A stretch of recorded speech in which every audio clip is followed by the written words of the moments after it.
everyone. My name is Gaurav Goenka and I'm part of the pre-sales team at Thales. For those of us who don't know about Thales, we are a French multinational company and we operate in multiple business units. Our presence is in aerospace industry, defense, military operations. Then there is ground transportation, and then we have a specialized unit operating or building cybersecurity products we call as cloud protection and licensing. I'm part of that business unit, and I'm sure most of us in the banking industry are directly using our products or indirectly via their application providers. So to talk about more about my session agenda today, I'll focus more on the problems or the data security related regulations which are heavily being imposed by regulatory bodies like RBI, especially for the NBFCs, the commercial banks and the cooperative banks. I'll try to focus on the specific guidelines so that we all of us are aware that where we need to focus on and check that whether we are complying on these guidelines. The reason is that especially in the recent past, we have seen that some of the banks have been imposed heavy fines by RBI and heavy sanctions due to non-compliance of data security measures. So I'll focus on some specific guidelines and then I'll try to address those queries or challenges with respect to guidelines and how our products can help you in complying to such regulations. So our presence in India is like quite long. We have been in India since 1953. We have our head office in India in Noida, and we have close to 3,000 employees who are having the complete R&D as well as support center. We are one of the market leaders in multiple research reports, be it Forrester, IDC or Kappinger Cole.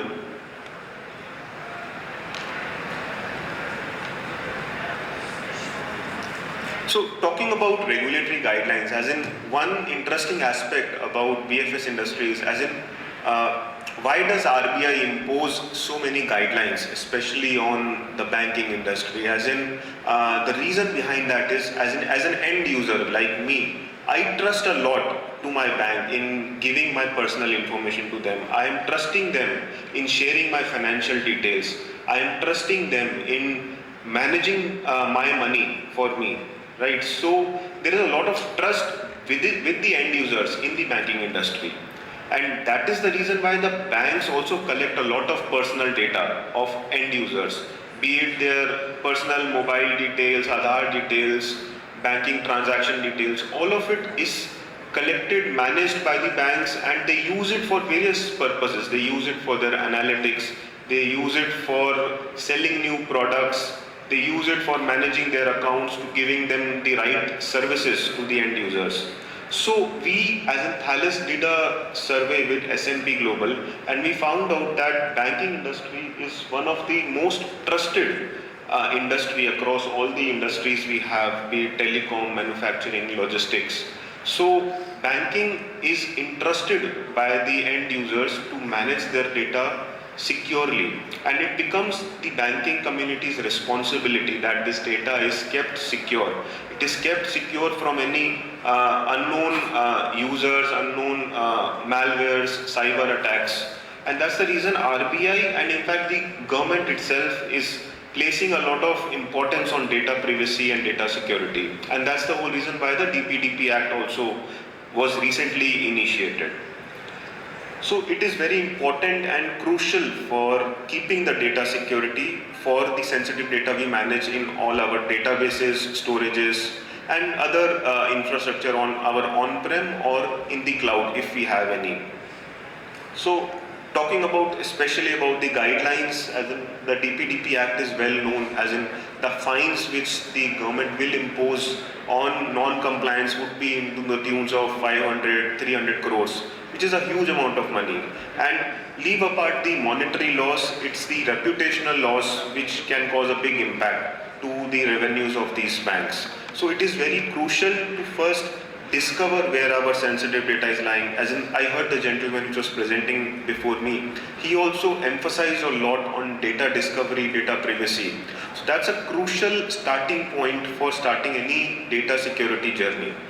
And even the regulation also talks about that.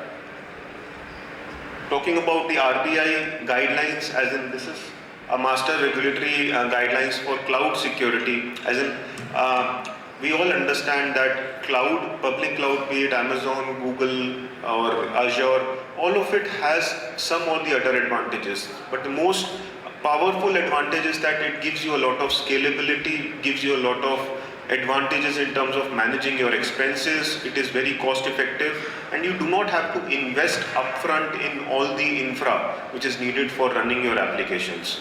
So RBI also realizes that most of the new age banks or the existing banks, they are moving their infrastructure to the cloud, and hence they have released a specific guideline on cloud security which says that organizations should use a technology architecture which uses strong encryption and key management. So encryption, as in we all understand that the sensitive data which we have, we need to turn that data into some unreadable format so that it becomes of no use to any malware or to any hacker. We should have it only in clear for our own respective use. It should not be in clear to any exposed to any third party. So whenever we do an encryption for protecting the data, it is very crucial for managing the encryption keys, because if the encryption keys gets exposed, then there is no use of the encryption effort which we have spent. So even if we are using the services of public cloud or even on-prem, we have certain databases like Oracle or SQL Server. Wherever we are doing encryption, it is important that we have control over the key management lifecycle. So when I say key management lifecycle, it is like we should own the source of the encryption keys. We should know when the keys need to be rotated from one to the other. We should know when the key should be expired. It is not something owned by the database provider or the cloud provider.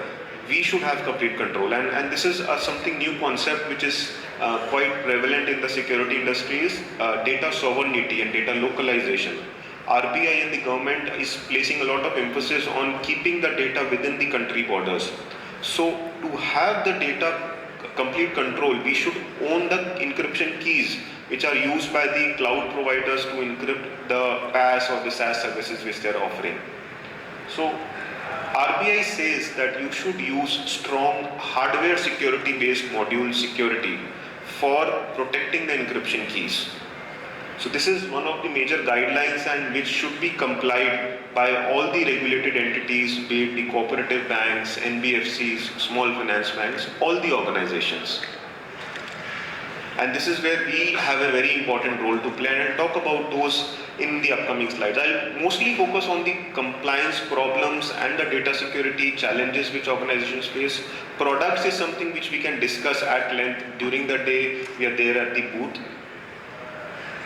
This is another guideline which came in, I believe, 6 to 7 years back, and here we notice that they have specific pointers on securing the encryption keys, secure data at rest encryption, data in transit encryption. So this is very important, and we have the relevant product set as in a single platform which can handle all the kinds of encryption. Then this is another guidelines from RBI which says that whenever we are using native encryption, so अगर हम लोग कोई database use कर रहे हैं like Oracle या फिर SQL Server, these databases give you native encryption that is called TDE, transparent data encryption. तो उस केस में what RBI says is कि आपका data encryption key and the key encryption key आपको अलग अलग रखना चाहिए. ऐसा नहीं कि दोनों एक साथ database server पर है. That becomes a risk because the keys are exposed to any malware which is accessing that database server, or even any insider user or root user, because these days a lot of attacks happen because of insiders too.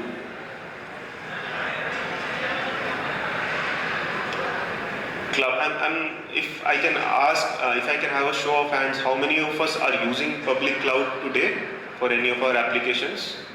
Just raise of hands, please.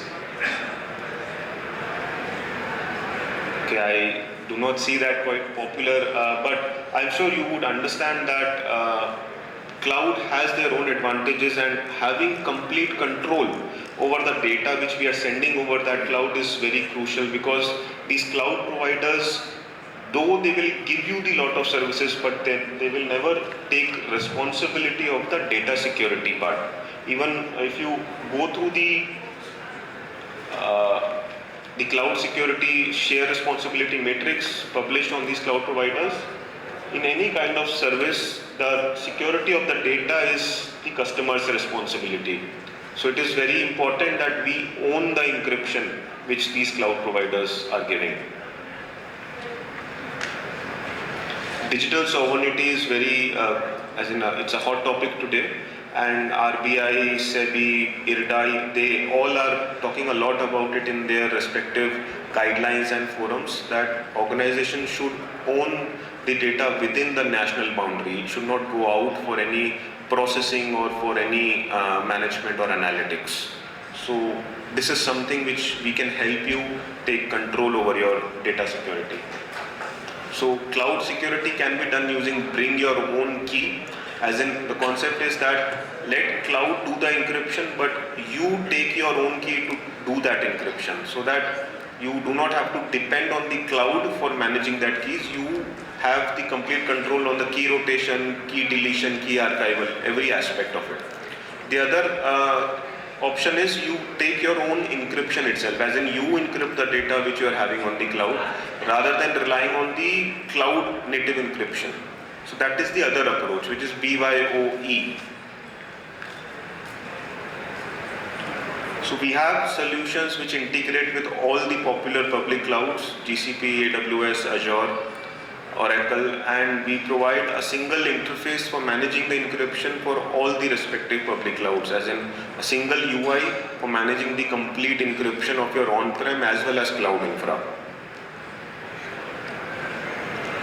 Some of the other trends we have seen with banks, especially as in most of our customers, they are building a data lake today for analytics purposes. They are trying to analyze their structured data, unstructured data, and build a new source on which they can do their business intelligence and run their CRM products, so that they have a single source of truth for taking the decisions.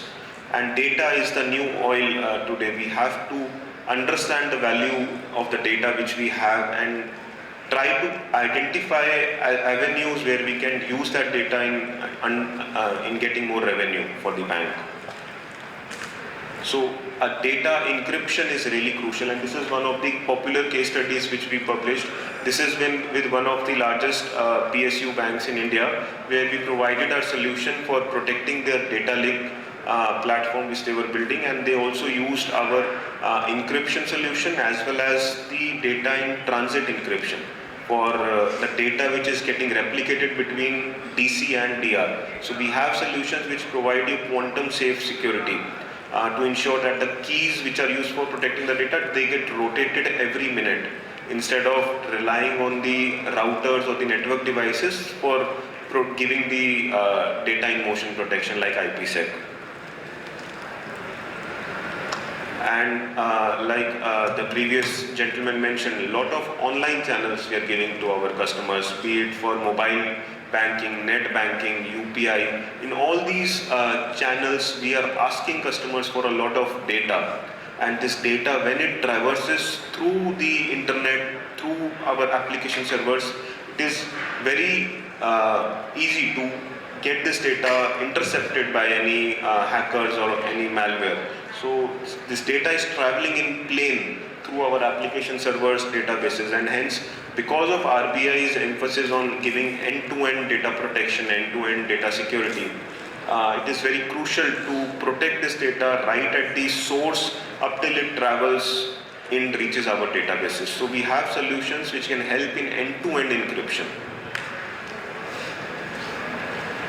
Databases, we capture a lot of data, be it the citizens, the end users, PII, and especially because of DPDP Act, we have to comply to the regular health of our databases. We should not have any data which is kept out of the consent period. We should properly protect that data, encrypt that data, so that if there is any attack, there is no exposure of that public, that PII data. So we have solutions which can encrypt that data and ensure that it is only visible to the right users and the right applications on demand and for the limited time to live. So only for specific time it would be available for the end users and only for the right user set or process set. Data classification is a challenge because as per our study, only 1 out of 6 organizations actually know where their sensitive data is present. So we offer an integrated platform which can give you data discovery, data classification, data protection, and lastly a control over your encryption. DevOps is a new age method where products are being developed, and we have solutions for managing and efficiently delivering the DevOps products, especially the secrets management part where the credentials and the API keys and tokens need to be managed in a secret vault. Ransomware is very popular attacks which are happening, especially in the banking industry. We have targeted solutions which can help you in not only encryption but also prevention of ransomware attacks, because these days it is not just that protecting the data from getting encrypted, we also need to prevent from double extortion where the data gets infiltrated out of the organization and the ransomware, they try to threaten you that we will sell out your data to competition or to the dark web. So we have applications or solutions which can prevent these double or triple extortion kind of scenarios. Quantum is the new age technology, as in not today, but I'm sure after 3 to 4 years, people will be talking about a lot about protecting our data from quantum attacks. Our solutions as of today are quantum safe. So whenever we are talking of data security, we should invest in technology which is safe for the next 5 to 6 years at least. So our solutions actually are certified with respect to quantum safe. So these are just certain use cases which I discussed. I'm sure most of these are quite relevant in your respective organizations, in the respective banks. And if in case you have any questions with respect to this, please feel free to come to our booth and we'll be happy to help you. CBDC is something which is being in pilot stage, and RBI has recently asked the non-pilot banks also to participate. We have solutions which can help in effective CBDC implementation too, as in we can provide the right set of data security for preventing any kind of transactions data getting leaked or getting hacked by some third party. So just last slide, these are some of the products which we have and especially targeted to the use cases which I mentioned. We have data address security, data in transit, data in motion security. I'm sure you would be having some kind of card applications today, some kind of UPI applications. All of these, or most of these I'll say, they are using our HSMs, be it the general purpose HSMs or the payment HSMs like PayShield. So you would have some or the other flavor of Thales, but we have a lot of products apart from these targeting the regulatory compliance and the data protection part. This is the platform which I spoke about, and this is a completely flexible platform where we can just subscribe to one of the products, and as and when we have a need, we can just add on the other products, getting the license and reutilizing the same platform. So there is no double deployment required at our end. This is just single platform for managing the discovery, protection and control. Yeah, so I think I'm done with my time. Thank you so much, and if you have any questions, please feel free to come to our booth. We are here till the evening. Thank you so much for the time. Thank you.